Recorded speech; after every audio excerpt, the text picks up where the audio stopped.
These are the Dragons, the 5 multimillionaire investors on their way to the den. There, tonight, they will make or break the business dreams of dozens of budding entrepreneurs and inventors. It always worries me when somebody thinks low turnover is a laughing matter. I'm not going to manage you. How are you going to manage my money? I'm starting to think that you might be a bit paranoid. I actually think that adds a danger, and I don't think that's clever. I'd rather go and do something really interesting, like stub my toe. The Dragons know what they're talking about. Powerful and wealthy now, they all built up their own fortunes from scratch. Deborah Meaden made her millions in the holiday and leisure industry in the West Country.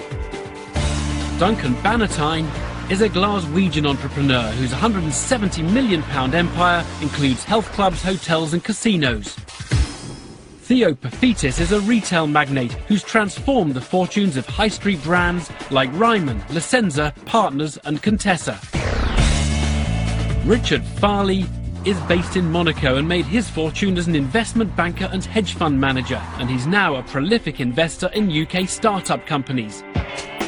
Peter Jones is one of Britain's most successful entrepreneurs. His multi-million-pound business empire ranges from telecoms and property to the media. In the den, the Dragons are ready to back the right businesses with their own money. But tonight, will anyone convince them to invest?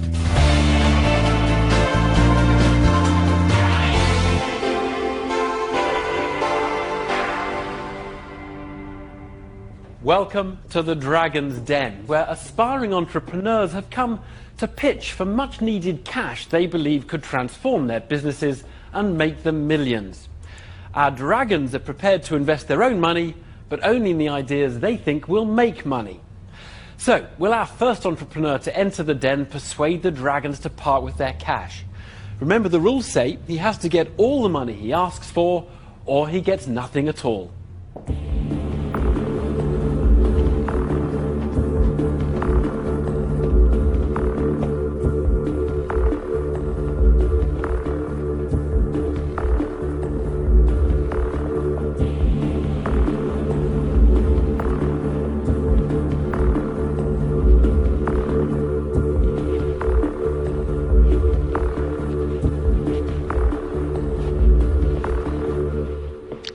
Hi, my name's Christian, and I'm looking for an £80,000 investment for a 15% stake in my company, Foldio Limited. Last year I studied graphic design at A-level, and I was forced to carry around these huge A2 graphic design folders. Now, I found these very awkward to carry because we're so large, carrying them on the train, through public transport, through busy high streets. My new product, Foldio, reduces the size of the paper by 50%, leaving it perfectly flat without a crease. It does this by folding the paper in the centre of the folder, so it doesn't actually crease the paper, but it does reduce it half the size. There's also a professional range aimed at designers and architects. I've had interest from 2 major retailers. WH Smiths of Staples have both said that they would wish to place an order. Both have loved the product. I'm looking for an investment now of £80,000 to manufacture, market and do some development so this product can really achieve its demand. Thank you for your time. 19-year-old Christian Lane from Surrey certainly has confidence in the potential of his Foldio range, but he needs £80,000 from the Dragons to launch it. Peter Jones needs more reassurance on that potential. Christian, hi, I'm Peter. Hi. I really like the product. Mm-hmm. Have you done projections for this? Yes. So can you give me those? Year 1? What do you expect to do? Year 1 turnover £450,000. Profit for year 1 £225,000. Wow. There's obviously a huge markup on these folders, as they only cost 50p to manufacture, and direct sales, something like the Foldio A3 could probably retail at around £4.99. Give me some ideas. Are you a guy that actually come up with this idea? Mm-hmm. You're going to dedicate all your time to this, or? My time is completely dedicated to this, just like it has been for the past 1.5 years. I've invested £10,000 so far just for product development. I raised these funds from my last company, which I dealt in a little bit of import-export from mainland China, and that I made £10,000 doing that, and that investment went fully into this product development. Oh, Christian, you're talking like a 30-year-old. You're 19. You've dabbled in a bit of import and export. This is my passion. I think this is... When did you start doing import and export? At 16. And it was only basically to get money to get by rather than going out and getting a job like any other teenager. The dragons seem impressed by this young entrepreneur's achievements, but Theo Paphitis is an expert in retailing stationery. Can Christian convince him that Foldio has a future? Christian. Yes. Hello, I'm Theo. Hi, Theo. You're probably aware and might know a little bit about this product. Can you just tell me exactly where you've got to now in the manufacturing and production range? As it stands at the moment, I've approached 4 manufacturers, the most competitive obviously mainland China. You've applied for a patent on this? I have 2 patents pending, 6 registered designs and a Foldio trademark which covers all the ranges. I am totally blown away by the fact that you've actually developed these products, applied for patents, got pricings from the Far East, and got to the position you're in at the moment. Totally blown away. I think you've done incredibly well. Thank you. Christian's pitch has got off to a perfect start, but Duncan Bannatyne is about to drop a bombshell. Christian. Hi, Duncan. Hi. I would have a problem investing in this for a couple of reasons. You know, the guy sitting to my left, he knows this industry, so there's no way I could compete with him. So if he wants to invest in you, I think he will, but because I don't know the industry very well, and I don't really think it's a great product, although I might be wrong, I'm not going to invest, so I'm going to declare myself now that I'm out. Okay. In a sudden setback, Christian has lost his first dragon. Will any of the other 4 be tempted to back the 19-year-old? I think I share Duncan's sentiments. We've got the supreme investor here who knows a hell of a lot about this, so I'm sort of looking for his lead. But I think I'll leave it to him and declare myself out and wish you luck. Okay, thank you, Richard. Christian, I'm afraid you've heard it twice before. You've got a natural investor here who's got both the expertise or not. He might decide it isn't the right product, but I'm backing out and leaving it to a natural investor. Thank you. It's a first in the den. Normally, the rival dragons will compete fiercely if they sense an opportunity to make money. Today, 3 of them have walked away from Foldio because Theo Paphitis has so much experience in the sector. But will he actually be interested in backing Christian? You valued your invention and your designs quite heavily. Yeah. I think some of your figures are very optimistic. I think the product's okay. But I'm certainly not interested in giving you £80,000 Right. for a 15% share in those products. Okay. So, talk to me about the percentage you're going to offer me for the £80,000. Theo Paphitis is interested, but will Christian be prepared to sacrifice a much bigger stake in his business than his original offer of 15%? 35%. What are you going to give me 35% of? If you were to back me, then I would offer all of my inventions and all of my investment ideas that I have under one company. Then I would be prepared to give you the £80,000. Okay. Hang on a minute. Don't accept it just yet. Christian, you're clearly very, very investable. I actually think you've given away a lot there. What is right for me is to probably try and steam in with a slightly better offer to be competitive. I would like to get in and spend time with you, helping you, and I would like to actually put up half of the money. Okay. But I'd like to do it on the basis that actually we give you back 5%, which that 5% in 5 years' time could be a lot of money. So I'd like to sort of throw that back in, Mr. Paphitis, to see whether you would be willing.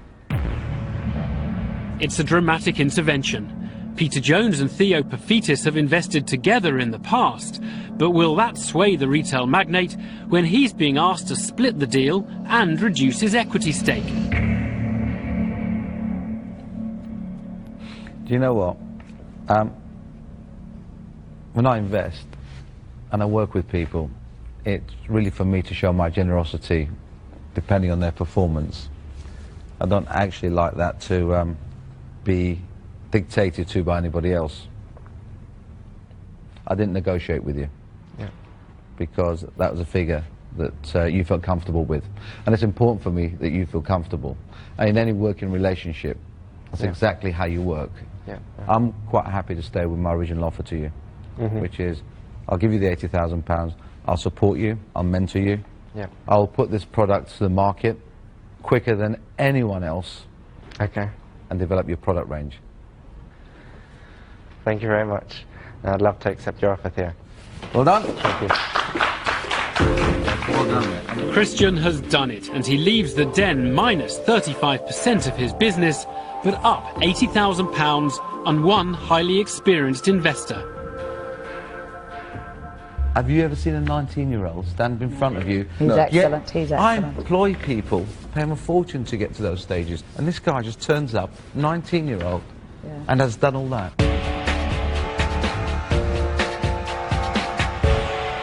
Well, Christian, now I wasn't actually very impressed with your negotiating skills. After all, you went straight from 15 to 35 with nothing in between. I didn't really want to underestimate Theo's intelligence and his knowledge, so I thought just come out straight with what I'm prepared to offer. 35%. What about the Peter idea of trying to get Theo to give you a better deal and split it with him? Hang on a minute. Don't accept it just yet. It did appeal to me, but I really did want Theo on board.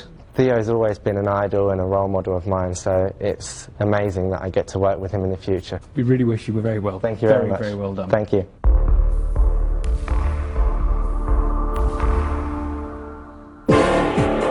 Only a handful of the entrepreneurs who dare to enter the den convince the dragons there's money to be made from their inventions. Buckinghamshire-based Tim Williams needed £175,000 for his Jet Sleeper products, designed to provide airline passengers with a more comfortable alternative to the traditional travel pillow. Jet Sleeper is the most efficient form of supporting your head. You clip it on both sides of the back of the seat, you tuck the airline pillow inside, and then you sleep like that. Can I try it out? Mr. Farley, I'd be delighted. In need of a nap after a hard session in the den, Richard Farley was keen to put the headrest to the test. Just lean your head onto the pillow. But he wasn't comforted by Tim's invention or his bedside manner. Relax, go on, pretend Easy for you to say. Pretend you're going to sleep. Go on. Just lean into it. Go to sleep. Go to sleep. There you go. Oh my God. Deborah Meaden thought Tim's claims were overinflated. Is there anything good about this product? Well, it prevents torticollis or wry neck. This is excruciating pain in the back of their neck. Torticollis got a stiff retort from Duncan Bannatyne. Tim, I don't think it does prevent pains in the neck. In fact, you know, I'm getting a pain in the neck just listening to you. Would Peter Jones cushion the blow? Tim, Yes, Peter. I really like it.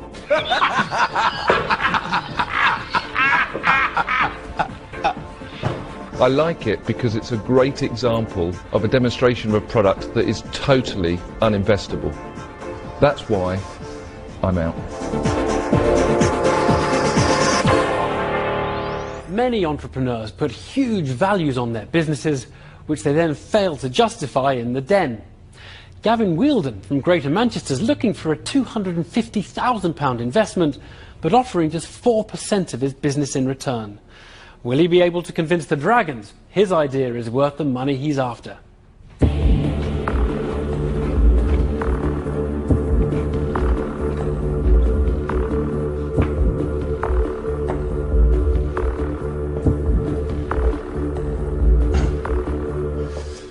Hi, I'm Gavin Wheeldon, the Managing Director of Applied Language Solutions, and I'm here today to ask for £250,000 for a 4% equity. Applied Language Solutions are a translation company. That's all done by professional human translators. At the very top end, we do entire websites for the likes of Nike, Robbie Williams and many, many others. right the way through to, if you wanted to get I love my mum tattooed across your back in Hebrew, appliedlanguage.com, you can get that done. We've been going 3 years now, from back bedroom, one person, through to 60 people in 6 countries. We are set to do 3.2 million turnover this year. This year we've also won the HSBC Startup Stars Award. I won the North East Entrepreneur of the Year and the National Business Awards. We've achieved a lot. We've had a really aggressive growth in 3 years. I know we can do a huge amount more. We want to get to flotation within 5 years' time. Obviously, we need some help to do that, and a bit of money as well. So obviously I'm here today to ask for the money and the help. £250,000. Any questions? With a turnover of over £3 million, Gavin Wielden may be confident his web-based translation business will deliver on a £250,000 investment. But the Dragons are much more curious about the other figure Gavin is quoting. Did you say £250,000 for 4%? I did, that's correct. I think that's the lowest percentage offering I've seen on the Dragon's Den. Probably. So, now, you do 2 things, one on the web, Yeah. and one is actually live translation. It's human. I mean, the one on the web, it's machine translation, so you know it does it instantly on the fly. It's about 70% accurate, and it's a gimmick. It's a good tool. People use it. It attracts visitors, but obviously that's just a driver. Oh, okay. Now, how is your revenue split between those 2 activities? There's no revenue from the free translation. It's all professional translation. So all your 3.2 is completely human translation, professional translation. What's your profit on your 3.2 million revenue? If we continue on track for what we're doing at the moment, we will hit about just over 400 grand in net profit for the year. Good. There's no doubt Gavin's made impressive progress so far, but the deal he's offering the Dragons values his business at £6 million. Theo Pafitis wants to find out why. We're all impressed by the turnover you've created. I'm not quite as impressed Yeah. with the valuation you I put in didn't think you would be. You're an intelligent guy. Yes, wow. I hope so, yeah. Well, you're obviously intelligent and you're obviously very capable. So I'm going to give you the opportunity Yeah. to explain to me Okay. how you arrived at your valuation. Too simple. I've worked on, and you may boycott this or disagree, a P2E ratio of 15, and I've done that within the industry. Sorry, you've worked on a profits to earning ratio of 15. 15. Oh, sorry, can I finish? Of what? Of the net profit. Of what net profit? Well, the projected net profit for this year of Prospective. 400,000. Absolutely. The word you're looking for. So it's 15 times of a figure that you might achieve, which is about £300,000. About 400,000. No. Are you talking post-tax? PEs are calculated after the deduction of tax. Okay, well, so I learned something So there. let me just help you along what your valuation looks like from where I'm sitting. Okay. Your valuation from where I'm sitting looks like this. It looks something like 21 to 22 times prospective earnings. Okay. Do you expect me to feel a little bit uncomfortable? Okay. I mean, and again, I'm learning here, Theo, you know, in terms of a This is not for learning, this is not a lesson. I must, well, it certainly seems that way. You've come and asked me to invest £250,000, Yeah. and you want me to teach you at the same time. Theo Pafitis has uncovered a flaw in the way Gavin has valued his company. Not only has he used predicted rather than actual profits, but Gavin has also overestimated those profits by failing to make any deductions for tax. Duncan Bannatyne is quick to try and seize the advantage. Gavin, you've just learned the valuation isn't as you thought. No. So well, with that thought, Yeah. are you going to change the amount of equity you're offering? Okay, well, can you tell me, Duncan, are you interested in investing? I could be. Yeah, okay. The valuation I've done is obviously on projected earnings. Yep. Now, I'm very keen to keep the percentage as low as humanly possible, as I'm sure you can imagine. Gavin, the valuation you made was on projected earnings, that's Yes, incorrect. okay. So would we be able to do any kind of deal that if you hit budget on these earnings, then a deal will be in place? You're pretty clever, aren't you? You're pretty clever, Gavin.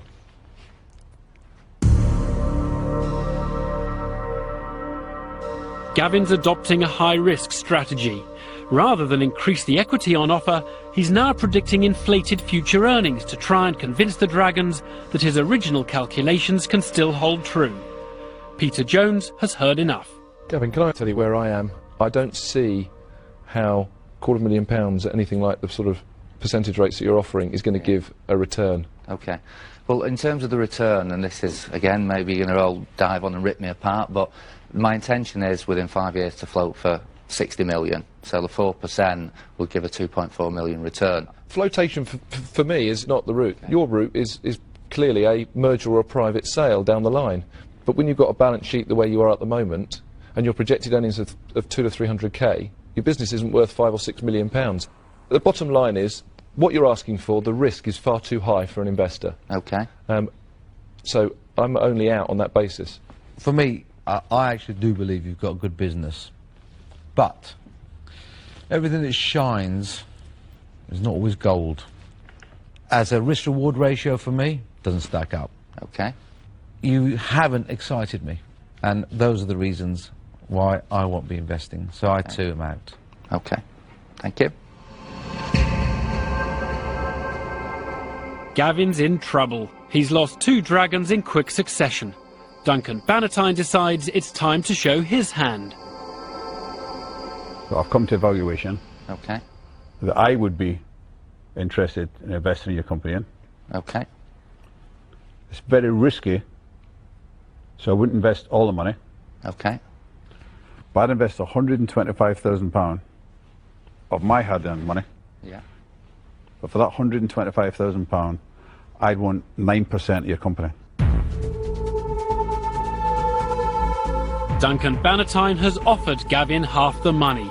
But under the rules of the Den, Gavin now needs Deborah Meaden or Richard Farley to agree to invest the other half, or he leaves with nothing. I think your valuation, you know, you really do, whatever happens with Duncan now, you need to accept the fact you got your valuation very wrong. But I think that at the equity level, it's just not going to excite me. I like being able to have a decent sized stakeholding in a business that I really think I'm going to get my teeth into and be able to do something with. So for those reasons, I think I might as well stake now. I'm out. Gavin's rapidly running out of options. Richard Farley is now the only other Dragon who could partner Duncan Bannatyne for the full investment. What's your reaction to Duncan's offer?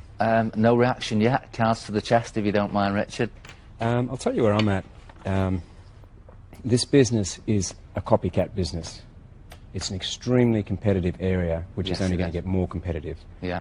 The reason it's done well is that you are so good. It's you that's made this business. It's not the sector you're in. May not even be the product. It's the way you've run it, and you're fantastic at that. If you're in a different sector, we're a new emerging market, I would back you. But in this sector, super competitive sector, I don't want to do it. And you know, your valuation I can't even talk about because it's completely flawed. I'm going to step out. Thanks very much. Gavin could be moments away from failure in the Den.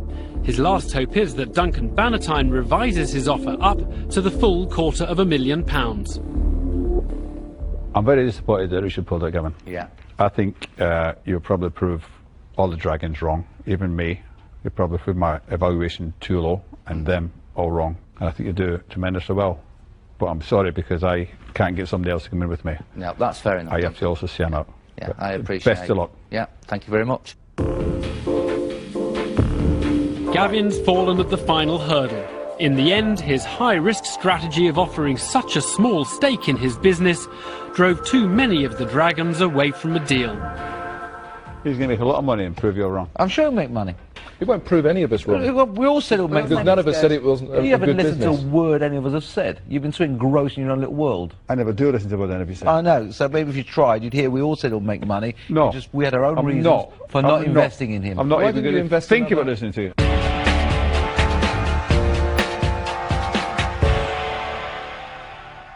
Gavin, now Duncan's offer, did you think that might lead to something that would actually comprise an investment? Well, I did. I mean, I was quite hopeful. I think he's got a lot of skills that would have been useful. It's a shame he didn't. But for that £125,000, I'd want 9% of your company. I mean, I wouldn't have agreed at them percentages, you know, but would have You might obviously have done them, mightn't you? And not at them percentages, but would have, you know, would have come to a deal maybe. Very good luck. Okay, thank you.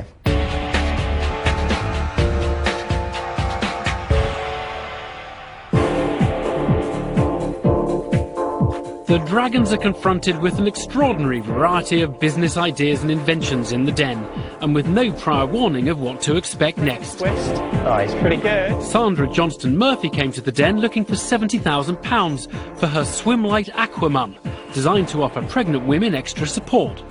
Once inflated and placed underneath a standard swim costume, it provides buoyancy to the lower abdomen, alleviating any lower back pain and neck pain.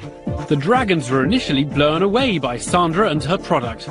You've got a long way. It's incredible you developed it in such a short period of time. Actually, I find that amazing. But Duncan Bannatyne soon uncovered a potential drawback. This one's got a faulty valve. It's gone soft again. Well, I don't think the valve's faulty. I think it's not a non-return valve. Why not? I don't know, this one is. Sandra refused to feel deflated. I mean, if there's a problem with the valve, it's simple. I can get the product valve changed. It's no problem whatsoever. I hate to agree with Duncan. Has that one gone down as well? I hate to agree with him, Has but it? it's true. But the thing is, at the end of the day, I'm a young business and I've only just started and I'm getting where I should be getting with the product. And that process Sandra, will take if time. it's tenacity and persistence that does it, I suspect you're going to get there. I shall do. But no amount of tenacity could part the Dragons from their cash. For me, as an investment, I just can't get there. I'm out. Next up were Meru Ula and Peter Wilkes with their horse mirror, a convex mirror attached to a riding crop. The UK has 3 million horse riders, and every year 3,000 are involved in accidents on the roads. And this is a horse mirror. It's a rear view mirror for a rider. Novice rider Duncan Bannatyne thought the idea was a bit lame. You could go to an auction and put mirrors on the side of your horse. Experienced rider Deborah Meaden gave her disapproval full rein. I would never buy that. I know for a fact I've got a horse who would, if that caught the light on and bounced off, it would frighten the living daylights out of him. I actually think that adds a danger, and I don't think that's clever. So, you can hear, I'm going out. Next into the den was engineer, designer and keen golfer Mike Catling, who had combined job with hobby to produce an all-terrain motorised golf trolley that would follow golfers around the course. So I just show the magnets to each other and off I walk. But keen golfer Peter Jones was put off by the basic concept. Does the trolley always follow you? Yes. Do you think that would be a bit eerie? And Mike clashed with retail magnate Theo Paphitis over how well he knew his market. I think if you sold it for the factory selling price of 630, the pro shop would put their 10% on and sell it for 700. The actual reality as full price on this product is £1,500. You're wrong. But in the end, Theo Paphitis decided Mike's business skills just weren't up to scratch. You need to stop and think. You know nothing about marketing, sales and distribution.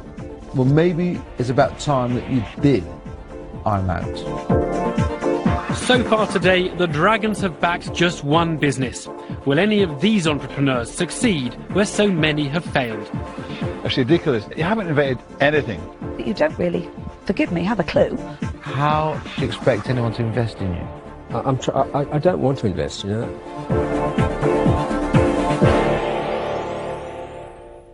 Every good entrepreneur has to have a vision of how well their product can do.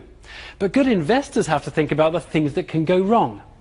So which will prevail for our next entrepreneur in the den? The potential profits or the pitfalls?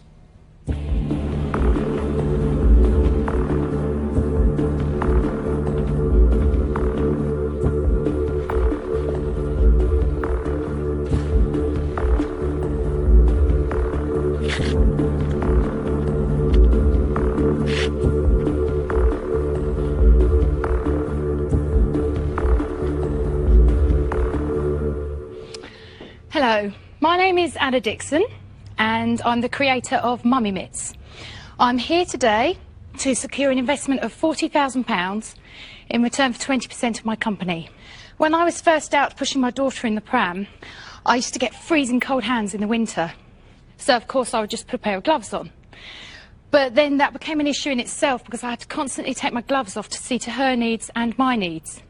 So with mummy mitts, they stay attached to the pram, allow for a quick release of 1 or 2 hands, deal with the problem, and then slip them straight back in to keep nice and warm.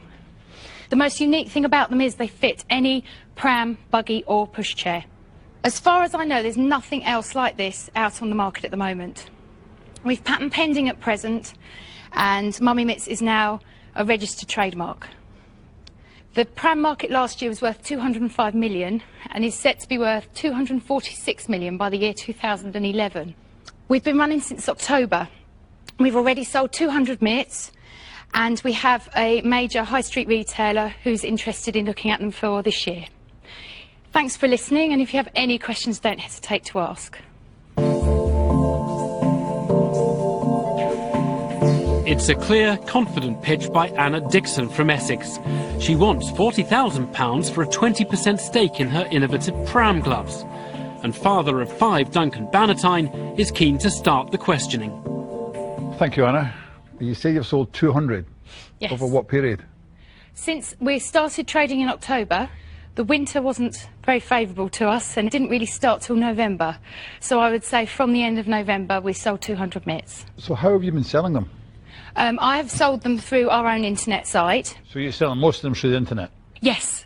So tell me about you now. What else do? You haven't just discovered this from nowhere and set up a website and started selling? No, I've been self-employed since I was 13. Doing what? I had a little car wash company that I sold to my neighbour for £10 at 13, and then I went on to open a beauty salon with a partner, and we were there for 4 years, and we sold that.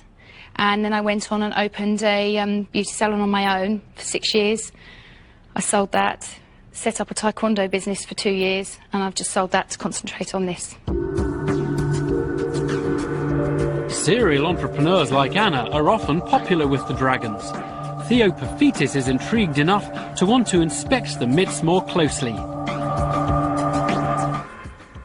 Now, you say you've patented these, or attempting Pending to? at the moment, yeah. Pending. Is it design? See, I'm patenting the fact that the mitten's attached to the pram and therefore the attachment. Right, so what you're saying is nobody will ever be able to attach mittens To a pram. or gloves To a pram, yes. to a pram. What are you going to do for 40,000? Give me a bit more specifics. Right, well, I was hoping to put £15,000 into stock, £10,000 into brand awareness and marketing, and I wanted to put £10,000 into trade fairs, which is all part of the marketing, I know, but and then £5,000 into product development. So basically it's towards me going to Turkey and getting it sorted so that we can maybe get the prices down more and build the colours and the range. This is what I think would work. You're making them now in Turkey, you say? Turkey at the moment, yeah. And Literally just. Right, you've not had a delivery there from them yet? Not a delivery, but lots of the production product samples? samples, yeah, absolutely. You're happy with those? Absolutely, yes. Anna's keeping her cool under the scrutiny of the dragons. Now it's Richard Farley's turn to grill her. Hi Anna, I'm Richard. Hi, hello. What's your cost price, your manufacturing price? £5.30. Have you spoken to any pram manufacturers to see if they'd be interested in licensing it? No, not as yet. Wouldn't that be a fairly simple way for you to proceed from here? It would be, but then I can't add different things to my own brand. You want to build a brand as well? Yeah, as much as, really. It's pretty tough yeah. to do that and very expensive, but I don't know, it'd be tempting if someone wanted to just I mean, buy them from you with their own brand written on them. Be a nice business though, wouldn't it? Yeah. Because you've got your patent pending, haven't you? So you can talk freely. Yes, absolutely. Anna's bold ambition to build her own brand in such a competitive market has worried Richard Farley. Will Peter Jones share his concerns? Firstly, I'd like to say, brilliant. Thank I think you. the product is really, really good. I do push the pram. I've not seen anything like it. But there is a big but. And that but is, if I was to give you £40,000, for you to be able to sell 12,000, even in your first year, you haven't got enough money. Sorry, I don't. You're going to come back to me and say, Peter, I've sold my 3,000 I've just bought, Yeah. but you don't have the money to buy your next batch of gloves. But that was what the £40,000 was for. Well, no, you...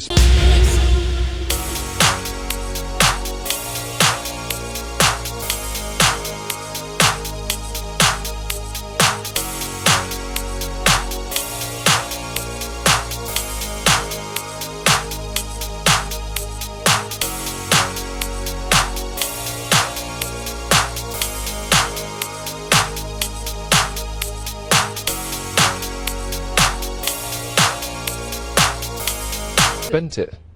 You're spending 15,000 in stock. Yes. You've got your stock. Yes. You're spending 25,000 on other activities that will generate the sales, but you haven't got the money to buy any more stock if you get the sales. No, but I would never go out and spend £20,000 on marketing straight off. Even if you use it, it doesn't matter how you use it, whether you use it in month 1 or gradually over 12 months, you're never going to get to selling 12,000. That's what I'm saying, without having more money. Right, okay. I'm not sure what to say to that. Anna's suddenly in trouble, composure giving way to confusion over this cash flow conundrum. The dragon's confidence in her business acumen is wavering.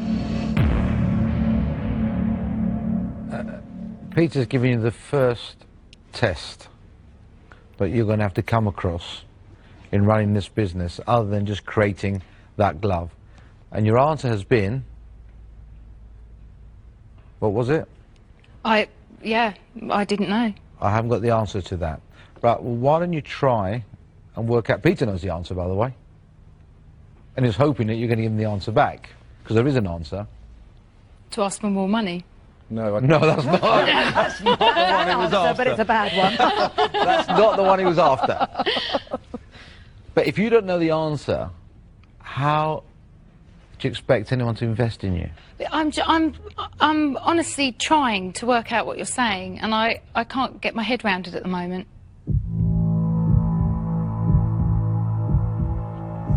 Anna is struggling to keep up with the dragons, but amazingly they still seem to be on her side. Anna, what credit terms have you got with your Turkish suppliers? I don't at the moment, I don't. So you have to pay them in advance? Yes, I will have to pay them in advance for Letter of credit? Sorry? Sorry? By letter of credit? Yes. Do you know what a letter of credit is? A letter of credit, yes, from the bank. Right. So for the bank to give you that, what will they need? Will they need money in my account? Or, not necessarily, or other form of security. My house? No. Possibly. Or maybe an order from a retailer, perhaps. Right, okay. Which is what Peter was getting to. This is what I wanted you to say. I wanted you to come back and say, well, actually, Peter, what I've thought about is two things. One is that once I build a relationship with my supplier, I might be able to get a little bit on extended terms. I might pay 50% and they deliver 100% and I pay them the 50%. Or I go to a retailer and say, can you order the 10,000 gloves that you want over the next 12 months? Could you give me a written purchase order for those? And what I'd like to do, to be perfectly honest with you, because I'm a starter business, I'm going to take that to my bank because I can't afford to go and buy the gloves. So you take that to your bank and you say, I've got a physical order from retailer XYZ, hopefully a reputable one. Hopefully then they'll say, we'll cash lend you that amount of money, charge you a small amount of interest, and it enables you then to go and buy the gloves. So I suppose what I was doing was gauging, I give you £40,000 of my money, I'm not going to manage you, how are you going to manage my money? It's the only reason why I can't invest, because I can't see the return coming back. I class this as a lifestyle business. I'm not going to get anything out of it, but I wish you every bit of luck, and I'm out. Okay, thank you. The gaps in Anna's experience have cost her her first dragon. Will any of the others see more potential in the £40,000 investment she's looking for? I like these. I think they're great. You've come up with a good idea. The one side of me says, well, yeah, but you don't really, forgive me, have a clue. And on the other side, you've actually come up with a really good idea and you're getting them produced, which is great. The trouble is, I just can't, I can't win. And I'm just struggling to find something concrete enough to say, yep, we can go for it. So I'm afraid I'm out. Okay, well, thank you anyway. I also think it's a great product. You know, I think it'd be fun to work with you. I think we could have a lot of fun until about 3 or 4 or 5 or 6 months down the road, where I would be actually spending so much time trying to help you run the business. I'd be not looking after my own businesses. I promised that wouldn't happen. Ah, promises. No, I promised that wouldn't happen. Yeah. So I'm sorry, but I'm going to have to say no. Okay. Well, wish you the best of luck. Thank you. Anna's in real trouble. Only Richard Farley and Theo Perfitis now stand between her and failure in the den. The best thing you can do with your time is take those mittens, get on your bike, and make sure you see every single buyer that might be able to range this product. Right. Because they'll be making decisions now for December. When you've got those orders, your bank manager will bend over double to lend you the money. Right. So, That's the reason why I'm not going to invest in you. So Well, thank I'm you. out, Thank you for the advice as well. and good luck. Thank you. Let me just say that is fantastic advice, I think, from a top retailer, you know. And so for me, it's a little bit early, so I wish you luck. It's a great idea, but I'm out. Thank you. Cheers, Anna. Thank you. Anna's leaving the den empty-handed. The dragons might have liked her mitts, but it takes more.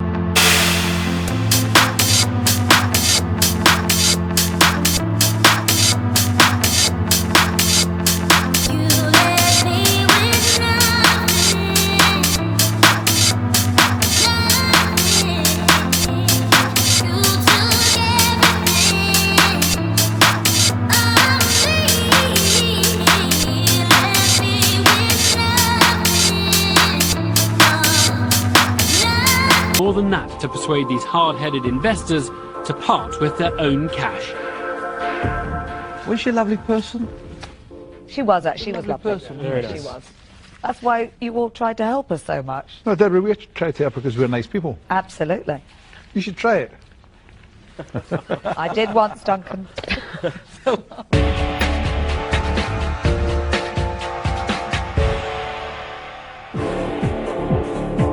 There are two little words every one of the cash-hungry entrepreneurs who enters the den dreads hearing. I can't invest, so I'm out.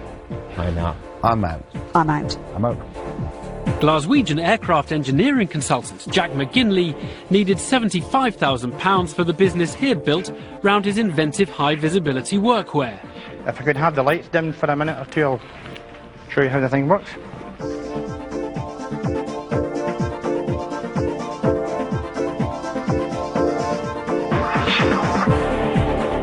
The dragons enjoyed Jack's flashy demo, but the smiles vanished as the dragons grilled Jack on his numbers. What was the loss in the second year? The loss in the second year was £4,500. We haven't made any That money. was the first year loss. Yeah, What was the loss last year? it was the same as what it was the first year. We have not made any money at all. None at all. We've lost money. I've lost my own personal money in it. I don't take a wage out of the company. I do nothing. Well, you won't be able to take a wage out of the company. It doesn't make any money. What was your turnover in your first year as a limited company? It was about £24,500. And what was your turnover in your second year as a limited company? It wasn't much more than that. Duncan Bannatyne took a very dim view of Jack's approach. It always worries me when somebody thinks low turnover is a laughing matter. I'm not going to invest. I'm out. Hampshire-based John Wickham and Paul Hay brought in their bedroom tidy for nearly clean clothes. In concept, it's a storage unit for wear-again clothing items, laundry, and items for garment repair. Deborah Meaden piled on the pressure. Can you tell me where the business is at the moment? Are you actually trading? No. So you haven't actually sold any yet? No. Okay, so have you shown them to anybody? No. Okay. And the other dragons were just as quick to air their views. What you brought in is a box made of MDF, and you're valuing it at £500,000. It's ridiculous. You haven't invented anything. People are organised. If they're organised, they're organised. If they're disorganised, they're disorganised. If you're going to buy one of those, you might as well use a drawer. I'm actually out of this, and I'd rather go and do something really interesting, like stub my toe. Thanks very much.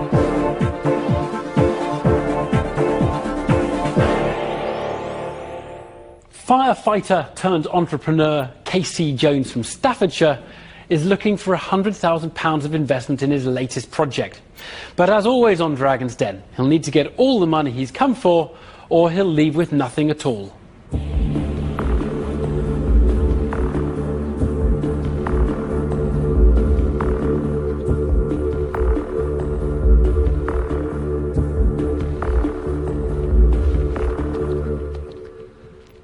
Hello, my name's Casey Jones. I have a company called Innovations for You, and I'm here to try and raise £100,000 investment for which I'm prepared to offer 30% equity. The product that I'd like to present to you today is a self-contained, multi-purpose sterilising unit. It doesn't use heat, it doesn't use chemicals, it doesn't use water or sterilising fluid to achieve 99.8% sterilisation of bacteria and viruses. As a demonstration, I'm going to show you a pair of shoes, and to make it a little bit more interesting, I'm going to add some cheese.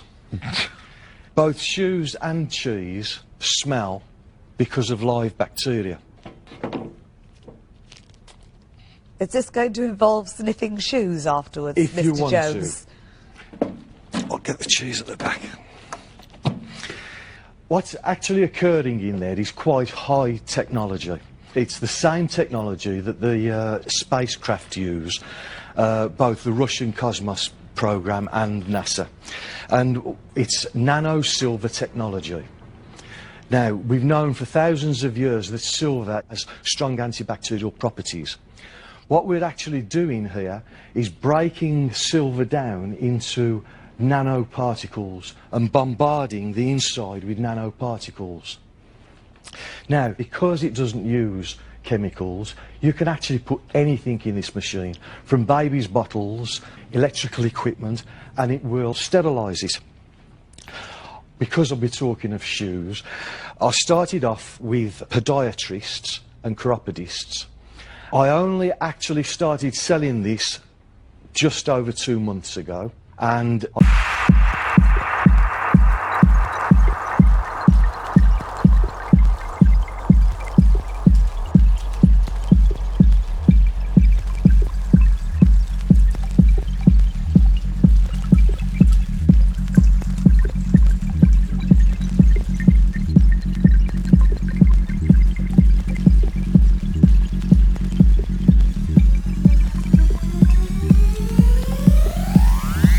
I've sold 200 machines so far in the 2 months, but I've also had enquiries from Australia that want to distribute it on my behalf. I'm working with Norway anyway that want to distribute it on my behalf, and because I've been working with the manufacturers, they've given me exclusivity for distribution in those countries. Your lights have gone out. Oh. The Dragons are used to sniffing out investment opportunities in the den. Now Casey Jones hopes to take that one step further with his enthusiastic pitch of his high-tech sterilising unit. But will the seeming absence of the smell of Stilton from one shoe persuade the Dragons to spend £100,000 on 30% of his business? Hello, Casey, I'm Deborah. Hello, Deborah. Well, I've heard great words like nano-silver. I'd love to invest in a product that's got Casey Jones behind it and it does nano-silver. Yeah. How much do they sell at? I'm selling it currently at $2.99 plus VAT. And what are you buying them for? They're coming in at me with the duty and everything, £89. So what do you see its applications? I've got machines out at the moment being trialled in gymnasiums and health clubs. Because when people come and they do a workout in a gymnasium, the trainers may be damp, they put them away in their bag till next week. When you consider the cost of a pair of trainers alone, this extends the life of a pair of trainers. I don't want to just concentrate on shoes because, as I said, it's a general purpose steriliser. What I intend to do next is to tackle the domestic market so that everybody has one of these in their home.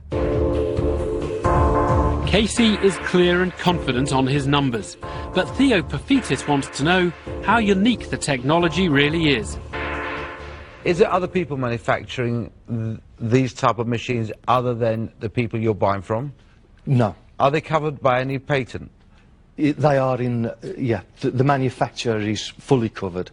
So nobody else could create these machines? I don't believe that. The technology, as I believe, I mean... So no technology. I don't believe that. Now, what about my new washing machine with silver nanotechnology built in? Yes, they are.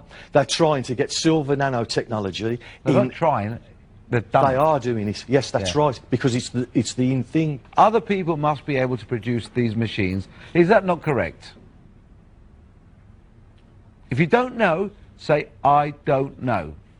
I don't know. I do know that the design The design's one thing, but the actual technology... I don't know then. Right, you don't know. Sorry. It's an honest answer, but it's not reassuring the dragons. Richard Farley has other concerns. I can't ever visualise why I would ever want this in my home. Well, the usage is everything around the home that people get. Like, I put my cutlery in there and my crockery, and, I put everything Casey, in I'm there. starting to think that you might be a bit paranoid about all these germs around you. Because we all live, we survive, and in fact you can over-sterilise your environment and you lose all your immunity. So I can't see it in every home. So then you sort of think, well, you've done very well for a couple of months, very quickly. So, you know, maybe there's something with all these other markets. But maybe that, you know, there's only so many chiropodists and podiatrists. 12,500. I don't want to invest, you know that. No. But I just don't, you know, if there's 12,000 chiropodists and you've done 100, you're making... Casey? Yeah. I disagree with Richard. I actually would love to have one in my home because I think there's loads of things that you would like to sterilise. Sorry, Theo, can I ask you a question? Can you just tell me one of those?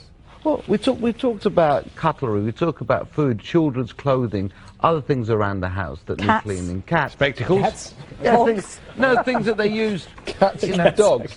Now you've got to mark it. I bought into the fact you'd have one in your house because I've smelt your shoes. You didn't have to, you did that by choice. But you're only an agent. This is not your product. Yeah. I actually don't believe that this company are the only people with the technology because you've already told me it was used on a space mission. If the fact is... Empty room, filled it up, talk is cheap, listen up. I don't know where we went wrong, but I feel I'm shaking these walls, yeah. Nothing safe, gotta take cover. Still the love, we just make glitter. Running and running, yeah, we got off track. Now we under attack.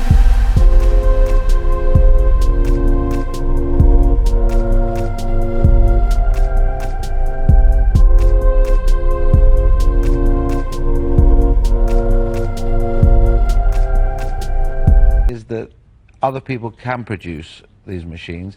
There'll be a whole array of these machines with different brands appearing and the competition will just be too fierce.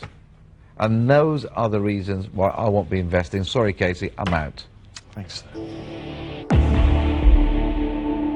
Theo Paphitis might want one of Casey's sterilisers in his home, but he doesn't want to buy into the business. Can Casey persuade one of the 4 remaining dragons to back him to the tune of £100,000? Casey, I'll tell you where I am. Please, whatever you do, you've been a fire officer, man, it's probably the best job in the world, as far as I'm concerned, saving people's lives. Save your own life and don't spend too much money on this. Do something else and have this as a bit of a part-time bit of play and bit of fun. So, I'm out, but good luck. Sorry about that. Thanks. Casey, you know, I believe you when you say that there is a market in the chiropodists. Thank you. They could use it, and you have suggested they would have them in health clubs. You know, quite often I see people who come along with a business idea and I think, I would buy the product, but I wouldn't invest in the business because there is no business. So I would continue doing what you're doing and do it great and go around a few health clubs. You might sell a few, go around chiropodists, you'll sell a few, but there isn't a huge market. So for that reason, Casey, I mean, much as I'd love to deal with somebody called Casey Jones, it's such a great name, I can't, so I'm out. 2 dragons, 2 very different takes on the future of Casey's business. But one conclusion, Duncan Bannatyne and Peter Jones are both out. Deborah Meaden seems to have made her mind up too. Casey, I'll say where I am. You start off with this product, you sell 100 a month in the first 2 months. Now, you know, normally businesses do this and off they go, and therefore that would indicate that there's a huge market there. The only issue, and it's a big issue, is that I think this is going to become readily available. It doesn't stop you selling them. If you've cornered a particular market, my worry is it will dry up, and it will only dry up because there will be lots of other people coming and do it, and you won't have it yourself anymore, and you won't be able to get figures like 100 a month instantly. At the moment, it's a novelty. Yeah. You know, and it is. You know, it's nano. It's got the word nano attached to it. You know, that's great. So, Deborah, before you show your hand too quickly, I don't know. I'm just wondering if it's worth taking a punt for half of this. it is making £10,000 a month at the current rate. Yes. And I'm absolutely and certain. you believe you have not touched the sides, because I don't believe the household market. I haven't touched but you the don't sides. believe you believe you haven't touched the sides in terms of the chiropodist and podiatrist. No. And I believe if I ordered a container tomorrow, which I would like to do... Which will cost you how much? It cost me £35,000. Right. And I believe by the time the container was here, I'd have the people lined up for them. And you also tell us that this company has the exclusivity to this technology in the UK and maybe wherever else. Yes. So there is not going to be a competitor on the market. I think that's the question that I had to say to Theo. I didn't know, but yeah, I think. Well, that would be a condition of any investment from me, that it is very clear that there's not going to be a competitor to this technology in the UK. Anyway, assuming that, I'll make you an offer. I would give you half the money, and we'll be looking for the total to get half the business. So half the money for 25%. It's a dramatic turnabout from Richard Farley, who thinks he's spotted a potentially lucrative opportunity that his rival dragons have missed. But he's only willing to put up half the investment. Will Deborah Meaden, the only other dragon still in, change her mind and make up the rest? You heard what I was about to say. I think my issue, and I've never disagreed that you will sell some, but I think there is a finite end to this product. Yeah. I have to say, at that level, I would invest. And I would invest because it allows me to get a return within that period of time.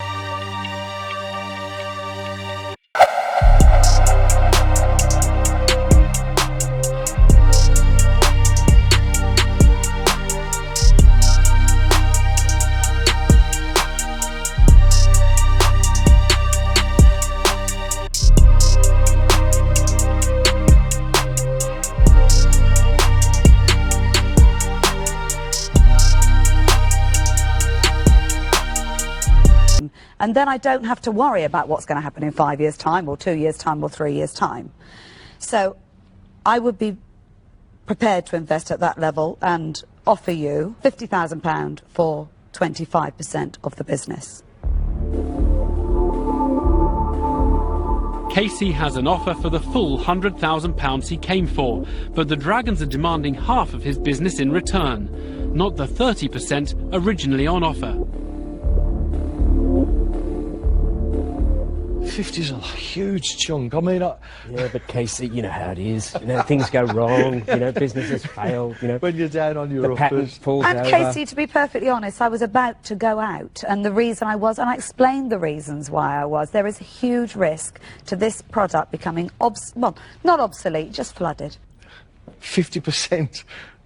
Yeah, it's got to be 40. It's got to be 40. Not me, I'm afraid, Casey. There's got to be enough reward in this for me, because I think it's got its moment. It's got to happen quickly. I think with us on board, it will happen quickly. I want it to happen quickly. So, I couldn't do it without you. I'd love you both on board. Excellent. Terrific. Thank you. Thanks. Good stuff. Halfway through his pitch, Casey Jones looked doomed to fail. But the den is never predictable, and he leaves with a £100,000 investment and 2 highly experienced new business partners. I think it's a good investment, isn't it? Yeah, I think it is. Yeah, pretty good. Unless we've missed something very obvious. He's making £10,000 a month, isn't he?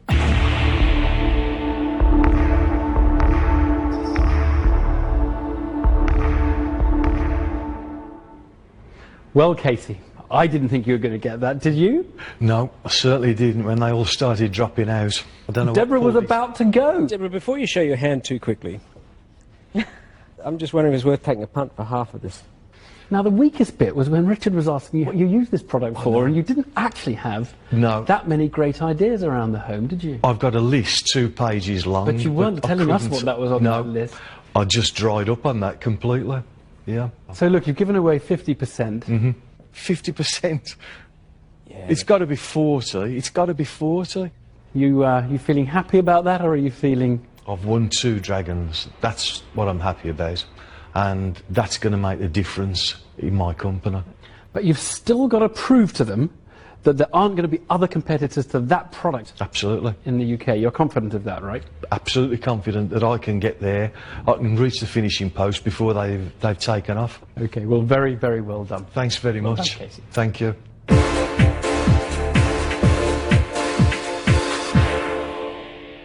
Next week on Dragon's Den. It's not a business proposition or a business investment you're offering today. I think that's revolting.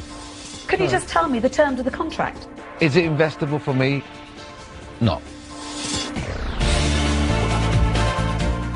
If you've ever wondered what it's like to be a dragon, visit our website for some revealing insights, and you'll also find highlights from tonight's show. That's bbc.co.uk/Dragon's Den. And next here on BBC Two, it's the hottest thing in politics: party animals.